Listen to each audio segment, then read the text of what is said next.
नमस्कार, आप देख रहे हैं कच्चा चिट्ठा और मैं हूं आपके साथ राजप्रीत कौर। बिहार में सियासी उथल पुथल मची हुई है। नीतीश कुमार कभी भी पाला बदल सकते हैं, इसके कयास काफी वक्त से लगाए जा रहे हैं।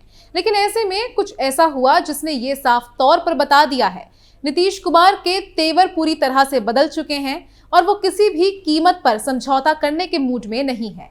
एक तरफ तो नीतीश कुमार के गुस्से की वजह से लालू यादव की पार्टी यानी आरजेडी बैकफुट पर आ गई है, तो वहीं दूसरी तरफ पीएम मोदी ने इशारों इशारों में नीतीश कुमार को न्योता भी दे दिया है। तो क्या कुछ है पूरा मामला, इसी का पूरा कच्चा चिट्ठा खोलेंगे। नीतीश के गुस्से से डरी लालू की बेटी, समझौते के मूड में नहीं है बिहार सीएम। लालू यादव की पार्टी आरजेडी बैकफुट पर, पीएम मोदी ने दिया नीतीश कुमार को न्योता। बिहार में चल रही सियासी महाभारत में अब एक बड़ी ही दिलचस्प मोड़ आ गई है, जिसकी वजह से बिहार की सियासत कभी भी बदल सकती है और अब आरजेडी भी नीतीश कुमार के सामने घुटने टेकने की तैयारी कर रही है। ये कहना गलत नहीं होगा, क्योंकि जिस वक्त बिहार में वार पलटवार का दौर चल रहा था, उस वक्त नीतीश कुमार ने अपने तेवर दिखाकर ये बता दिया कि वो अब किसी की नहीं सुनेंगे और जो मन में आएगा वही करेंगे, क्योंकि शायद उन्होंने पूरी तरह से मन बना लिया है कि वो अब महागठबंधन से अपना रिश्ता खत्म करने जा रहे हैं।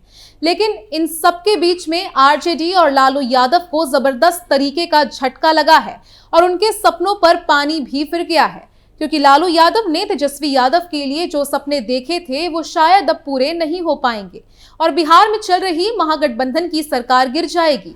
तो चलिए बताते हैं कि किस तरह से आरजेडी बैकफुट पर आ गई है।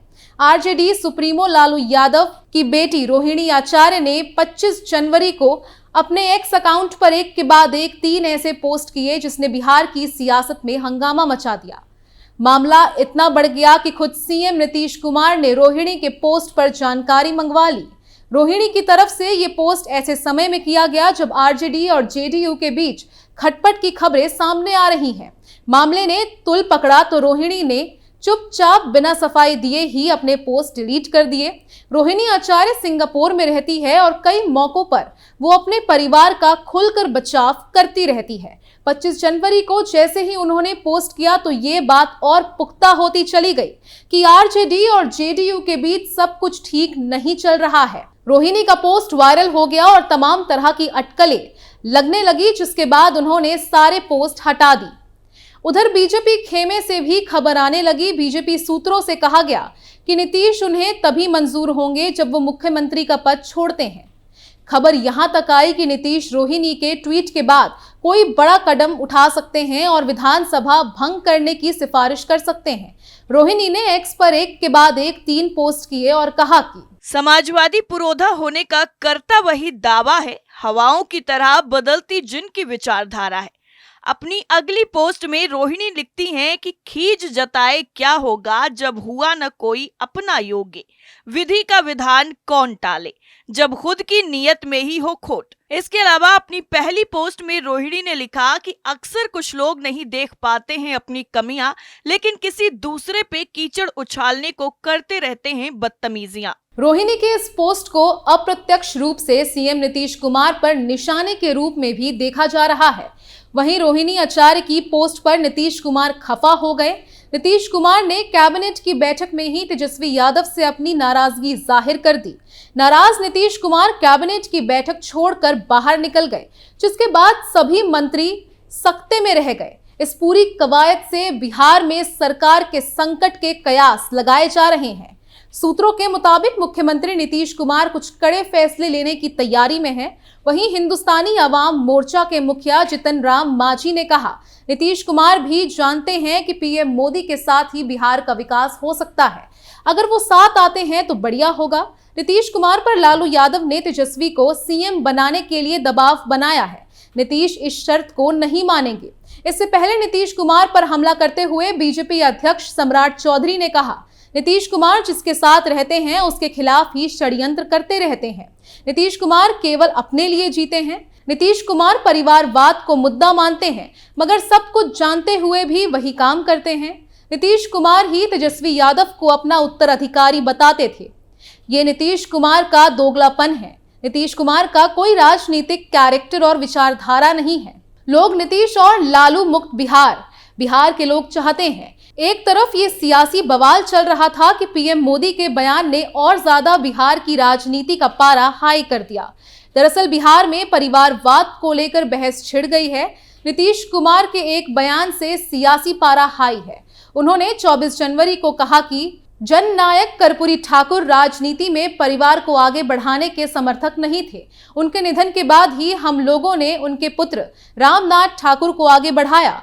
वहीं अब उनको प्रधानमंत्री मोदी का साथ मिला है। प्रधानमंत्री नरेंद्र मोदी ने कहा है कि मुझे खुशी है कि आज भारत का नौजवान देश के समक्ष मौजूद चुनौतियों को अच्छी तरह समझ रहा है। इसलिए वो भ्रष्टाचार के खिलाफ है, वो परिवारवाद के खिलाफ है। परिवारवाद एक ऐसी बीमारी है जो देश के युवाओं को आगे बढ़ने से रोकती है। आपने देखा है कि परिवारवादी पार्टियों में दूसरे युवा कभी आगे नहीं बढ़ पाते। परिवारवादी पार्टी के नेताओं की सोच ही युवा विरोधी होती है। इसलिए आपको अपने वोट की ताकत से ऐसी परिवारवादी पार्टियों को हराना होगा। जदयू की तरफ से राजधानी में मौजूद वेटनरी कॉलेज परिसर में आयोजित कर्पूरी ठाकुर जन्म शताब्दी समारोह में मुख्यमंत्री नीतीश कुमार ने राजनीति में अपने परिवार को बढ़ाने की परंपरा पर खूब कटाक्ष किया। वैसे उन्होंने किसी का नाम तो नहीं लिया, पर उनके इस कटाक्ष की राजनीतिक गलियारे में कई संदर्भों में चर्चा हो रही है। मुख्यमंत्री ने जननायक कर्पूरी ठाकुर का जिक्र करते हुए कहा कि वो राजनीति में परिवार को आगे बढ़ाने के समर्थक नहीं थे। उनके निधन के बाद ही हम लोगों ने उनके पुत्र रामनाथ ठाकुर को आगे बढ़ाया, उन्हें राज्य मंत्रिमंडल में जगह दी, राज्यसभा का सदस्य बनाया। हमने भी अपने परिवार के किसी भी व्यक्ति को राजनीति में आगे नहीं किया। दरअसल अभी हाल ही में दिग्गज समाजवादी और बिहार के पूर्व सीएम कर्पूरी ठाकुर को देश के सर्वोच्च पुरस्कार भारत रत्न की घोषणा के साथ बीजेपी ने कर्पूरी गणित के प्रति अपनी प्रतिबद्धता दोहराई है। पीएम मोदी अब इसके अगुवा बनकर उभरे हैं। चूंकि निजीकरण के युग में सरकारी नौकरियों की गुंजाइश तेजी से कम हो रही है, इसलिए कर्पूरी गणित का नया संस्करण भाजपा की लाभार्थी राजनीति है। ये हिंदी पट्टी के गरीबों के बीच संख्यात्मक रूप से अति पिछड़ी जातियों एमबीसी को लाभ पहुंचा रही है। कर्पूरी गणित का मतलब है एमबीसी वोटों पर राजनीतिक पकड़। कर्पूरी गणित बीजेपी की अंत्योदय अवधारणा का भी पर्याय है। इसका अर्थ है पिरामिड के निचले स्तर पर लोगों का कल्याण। पिछले 2 दशकों में नीतीश कुमार ने एमबीसी को एक अलग वोट बैंक के रूप में सफलतापूर्वक तैयार किया, जिससे अब हिंदी पट्टी में अति पिछड़ा कहा जाता है। कर्पूरी गणित से प्रेरणा लेते हुए नीतीश ने 2007 में बिहार राज्य महादलित आयोग की तरफ से 18 अनुसूचित जातियों को श्रेणी में शामिल करने की सिफारिश के बाद महादलित छतरी की भी शुरुआत की। एमबीसी वोटों पर उनकी पकड़ ने एक मजबूत समर्थन आधार वाला नेता के रूप में उनकी स्थिति को मजबूत करके उनके राजनीतिक भाग्य को बदल दिया। 2013 में बीजेपी से नाता तोड़ने के नीतीश के फैसले ने बीजेपी को एमबीसी मतदाताओं को अपने खेमे में लेने के लिए प्रेरित किया। बीजेपी ने राज्य में अपने एमबीसी चेहरों को बढ़ावा देना शुरू कर दिया और 2020 के विधानसभा चुनावों के नतीजों के बाद पार्टी ने नीतीश सरकार में डिप्टी सीएम पद के लिए रेणु देवी को चुना।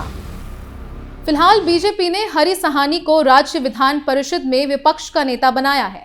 2014 में अपनी पार्टी के एमबीसी चेहरे के रूप में पीएम नरेंद्र मोदी के उभरने के बाद बीजेपी के लिए कर्पूरी गणित के विचार को बिहार के पड़ोसी राज्य उत्तर प्रदेश में ले जाने का समय आ गया था।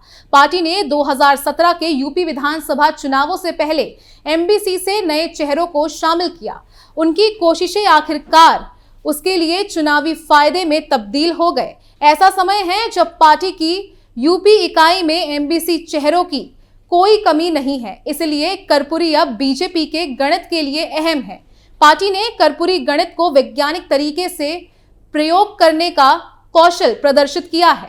हाल ही में राजस्थान, छत्तीसगढ़ और मध्य प्रदेश में हुए विधानसभा चुनावों में पार्टी की जीत के पीछे ये एक कारण था।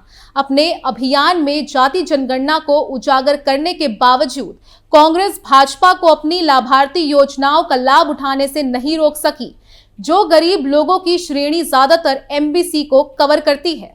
अब देखना ये होगा कि एक तरफ कर्पूरी गणित या फिर पीएम मोदी का साथ किसका हाथ थामेंगे नीतीश कुमार। कच्चा चिट्ठा में फिलहाल के लिए बस इतना ही। बाकी तमाम खबरों के लिए देखते रहिए कैपिटल टीवी। नमस्कार।